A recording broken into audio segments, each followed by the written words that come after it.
Authors and translators are being exploited by this company.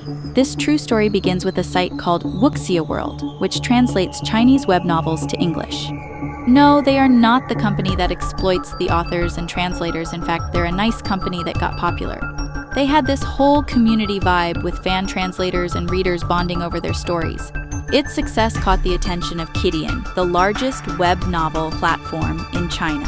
When Qidian found out about Wuxiaworld, they were mad. Here was this upstart platform, translating their authors' works, getting international fans hooked, and they weren't making a single dime off of it. They hatched a plan to fake collaborate with Wuxiaworld, as they saw it as an opportunity to tap into the Western market. So, they struck a deal with Wuxiaworld, signing a 10-year license for 20 of their novels. Qidian even launched their own English website called Qidian International, which later rebranded to become known as Webnovel. Qidian claimed the site was created to provide a better reading experience for translated Chinese web novels, with features like infinite scroll and a clean interface. Qidian claimed authors on Webnovel would be free to write without quotas or schedules, plus get paid through donations. However, a sense of unease lingered among some community members. Qidian's contracts were notoriously unfavorable to translators. Some feared that the company's true intentions were to crush Wuxiaworld using unethical business practices. Oh boy, were they right. Suddenly, Qidian demanded Wuxiaworld hand over all the licensed novels, claiming they owned the translations. They even slapped Wuxiaworld with a DMCA takedown notice, threatening to shut the whole site down. Can you believe the audacity? But it gets even wilder. They literally copied all of Wuxiaworld's content onto their own site and said, "Hey everyone, free novels to read."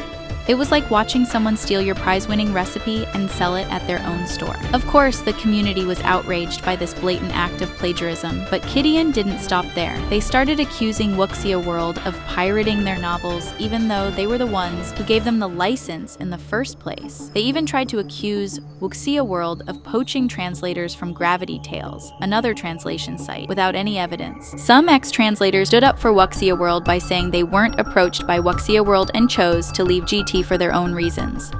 Qidian was playing dirty, trying to ruin Wuxiaworld's reputation, and their treatment of authors and translators? Yikes! Their contracts are like that school degree certificate that you hoped would find you a job, but ends up getting you in debt. Low pay and tons of restrictions.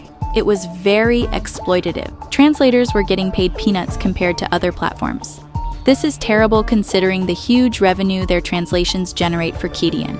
They are typically paid by the word, and the amount of work required can often far outweigh the compensation. Qidian cared more about stuffing their pockets with cash than the quality of translations or well-being of these translators. The translators' contracts were like handcuffs. Clauses limited their creative control and prevents them from speaking negatively about Qidian even after the contract ends. It's like being held hostage by some evil cult. Qidian also tried claiming ownership of fan translations, forcing them to move their work to Qidian's platform or risk copyright infringement lawsuits. As a result, fan translation projects were shut down without fair compensation or acknowledgement of their contribution. This led to widespread backlash, particularly since these fan translators helped popularize Chinese web novels in international communities long before Qidian expanded globally. Another problem with the platform was that novels had inconsistent releases and skipped chapters, highlighting the lack of quality control for translations. A user recounts a case where a translator dropped a novel without notice after translating for Qidian for 2 months, suggesting that Qidian might be pressuring translators to prioritize certain novels over others.